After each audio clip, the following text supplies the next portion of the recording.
Well, welcome. We've got a pretty good group on today. Just wanted to thank you all again for taking the time to be here. We hope today's session will be very informative and give you any answers to the questions you have about our new and very exciting engagement strategy for First T families. So today, if you have any questions, we encourage you to put those in the chat. We are recording today's session, and we're happy to share the recording with all of you who are here and who registered after we wrap up today. So before we jump into the questions, I'm going to kick it over to Christian Brogdon, who's going to share just an overview of what the strategy is and what it means for you. So welcome, Christian. Hi, everyone. As Brittany said, thank you again for joining us today. I am going to really briefly go over a couple of things. If you had a chance to dive into the intranet, this will just be a little refresher. And if you haven't, then it'll get you level set so that we can answer any questions that you have. So really excited to launch our family engagement strategy by email in 2026. And our goals for this were that we want to make sure that we are building awareness with a long-term invitation for all families to stay involved in First Tee. And we're specifically hoping this will help with that retention and engagement of all participants, but especially in that teenage years, letting everyone, all the families know what they have the opportunity to be involved in and what those long-term benefits of staying involved in the program longer are. Secondarily, we also want to make sure that we're continuing to provide consistent messaging for all of First Tee, for our entire network, and helping to hopefully reduce the workload on individual chapters by reaching out and sharing some of this high level information. So you can think of these emails sort of like we think of our Parents Guide or First Tee website. It's going to be that really high level top line information so that then families can, of course, come specifically to their chapters and their coaches for program information and specifics for their local community. So when we went through and we're working to build this email system for our families, we wanted to make sure that we really looked at it broadly and so that we could help provide both information and some resources for that parent in mind. And when I say parent, I mean parent, guardian, grandparent, whoever it is that is raising the child. So we are talking about this as family engagement, but if you hear me say parent, please know none of the emails address a specific parent. So it is for the First Tee family as a whole, whatever that family looks like. And we wanted to make sure that we offered information in 4 quadrant areas, and that's around our personal growth and development, our future planning and opportunities, lasting community and mentorship, and that relationship building, because that was both looking at what they can presently get in First Tee and presently for their families and the participants, and also looking at the future. So what they could do or what they could be involved in if they stay with the program long enough. We want to showcase how First Tee can help the individuals grow and also how it helps connect them to community and something larger than just themselves. So looking at all of that as we go through with our emails, those are how we built the framework and started developing the content. Initial email flow. So I think a lot of people have questions around how are we going to start sending the emails? We are going to send emails based off of a trigger in Salesforce registration. So when a parent, guardian, whomever in 2026 goes in and they register their child through the Salesforce, it will trigger them to become part of this family engagement email system. So sometime within about 4 to 5 days of signing up for registration is what we're looking at now. I know it says 2 to 3 weeks here. We're fine tuning that, but somewhere between a week to 2 weeks max, we will send out that initial email that says, has the high level welcome to First Tee. That will go to all parents in 2026, whether they are new or returning, but it will only go to them one time. So if they register for 7 sessions next year, they will still only be put into this email flow one time. So we are looking at sending that first welcome email, like I said, right after registration, triggered by Salesforce registration. And then the next 2 to 3 emails will be sent out around 4 weeks afterwards. So for the first 3 emails, parents will get an email about once a month from First Tee headquarters. And then after that, it'll stretch out a little bit further, and the emails will be around 7 to 8 weeks apart so that the full email strategy lasts about 12 months from headquarters. The reason I'm saying is we do want to look as more and more families and parents get these emails. If we see that there's a drop off between certain amounts of time frame, we're going to reserve the right to adjust the cadence slightly to make sure that this gets to families and parents and they're opening it and enjoying it and they're not suddenly dropping off because we've waited too long to send the next set of emails. So any changes in this will be communicated as far as cadence, but the number of emails and the content of the emails are definitely set. And we are not going to suddenly start emailing once a week. It would be once a month at the maximum for this, but we are looking to stretch this out further because we know there's going to be local communications. We're not trying to overwhelm our parents. We just want to talk to them enough and continue that opportunity to get in front of them on those high level network-wide initiatives. So there is a sample email flow that you can see, and this is on the intranet. I just wanted to put this slide in here as well, just so that you can see. If you want to see a sample of dates, this is on the intranet, and you can see a little bit more specifically. If you're more visual and looking at dates and calendars, this can help with that visualization of the cadence. And then finally, we are at the questions part. That was just a few little slides to get us all level set. I am going to stop sharing my screen, if I can find the button, and then we'll move into the question portion.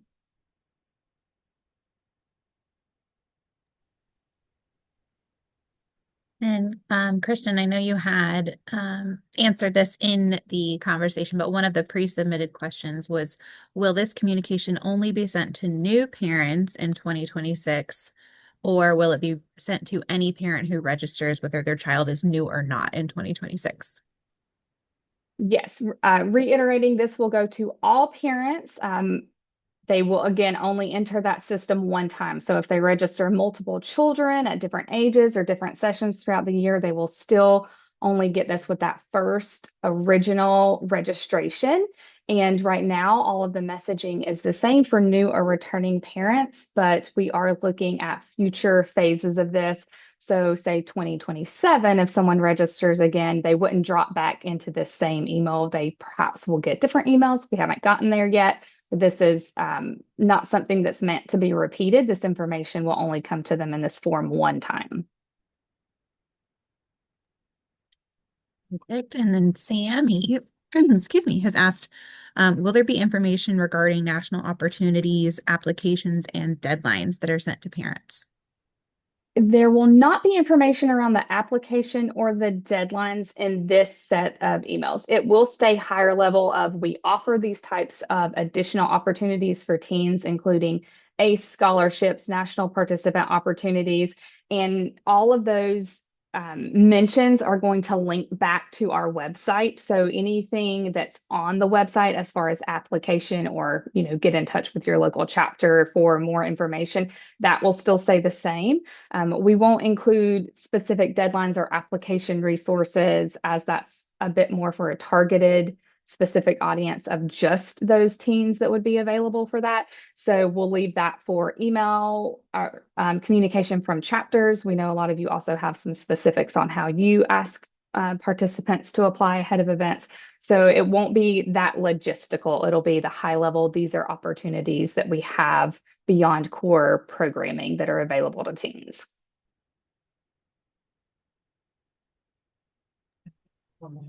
Any other questions? You guys are welcome to come off mute as well if that is easier. Obviously, we've got a smaller group today.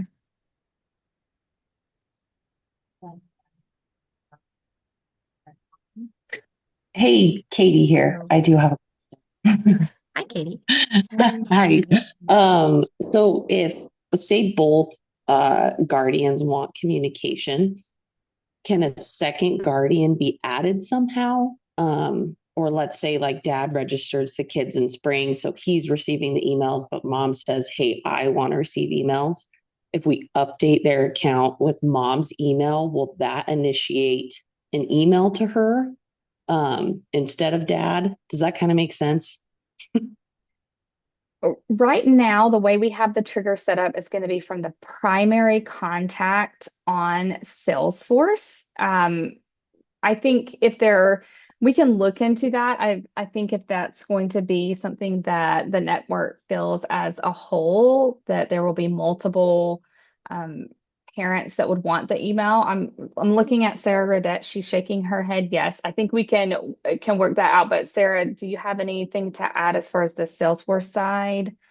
Yeah, so that's right. It is currently the primary contact, but if we do believe that we want to do another parent, we can also pull in that secondary contact field on the household as well, and pull the email that way. So for now, like if we want to pull it in, I would just make sure that you have both parents linked in the household so that we can pull that information from both of the emails. And Christian, we can take a look at sort of what that looks like, but that information is available for us to use.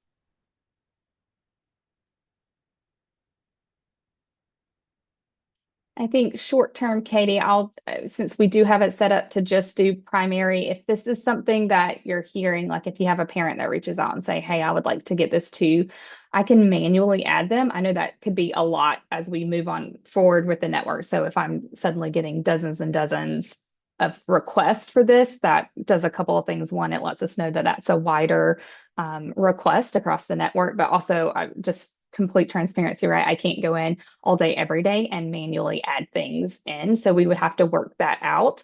But I want, if any parent wants to be able to get this as their children are in our program, we don't want to exclude them because of a Salesforce field. So I will figure out that if you have, people at your chapter that want to have it in it, or parents at your chapter that want to have it in addition to that primary contact, but we can also put that on our to-do list for moving forward the best way. Cool. That makes sense. Thank you guys.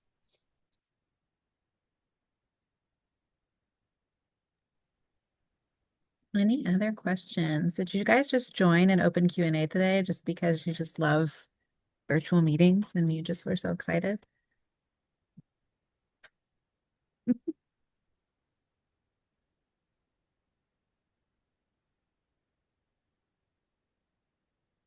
right. Well, we will hang out for another 5 minutes or so if anyone does have any questions.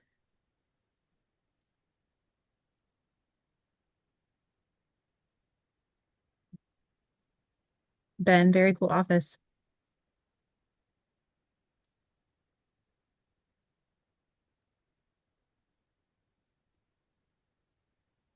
All right. Well, like I mentioned, we'll hang out for another couple minutes. If you guys do have questions, feel free to come off mute or you can drop them in the chat. You also can always email us at support@firstheed.org. We are really excited about this. I think this is going to be a really great opportunity just to build some awareness with our First Tee families. So thank you all for joining and leaning in. And yeah, Christian, if you have anything else to add, but otherwise we appreciate you guys. No, I think that was great. If you do have any questions afterwards, we of course can always get those at support@firsty.org and we will make sure that any questions we get answered.